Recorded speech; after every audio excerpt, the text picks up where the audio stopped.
Takiapi, like Hoya Tau Choko, Taui Machiapi, na Ea Slashicho, Alexandra Holder Machiapi, Malakota, na Kirikirish, na Ho Changdao, Yahamacha, na Hanyo, Chante, Washte, Nape, Chiyuzapi, Maihade Raja, Alexandra Holder, Hiningairena, Shahal Raja, Tau Choko, Taui Hiningairena. I just introduced myself in Oglala Lakota and Winnebago. Those are just a few of my tribes. I'm also Northern Cheyenne, Wichita, and Sac and Fox.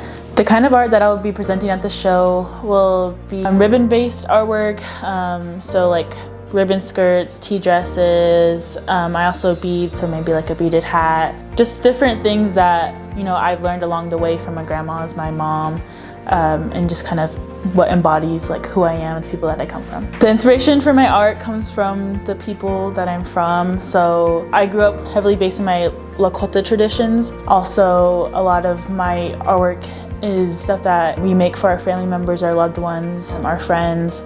I learned from my grandmas, my moms, so my Hunka mom, which is like a god mom in a way through my Lakota side. I would spend the summers with her and we'd always be working on different projects, whether it's like sewing, beading.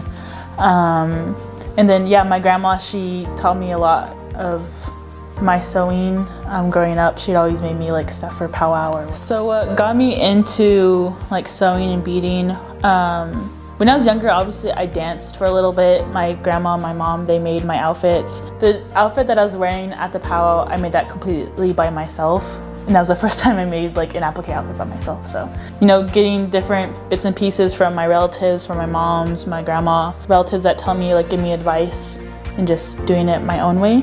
I think oftentimes when we look at artwork, especially when it pertains to Indigenous people, a lot of it's based in the past and it wasn't given to the museums.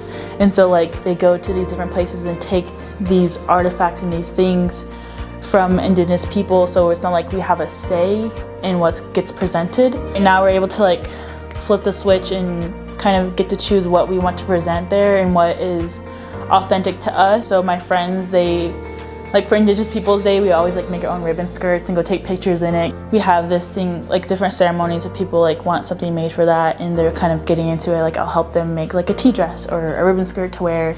And it's always cool to see people in your stuff. Like you'll be at the powwow or you'll be at a round dance and you're like, oh my gosh, I made that skirt like however many years ago and someone's wearing it, so.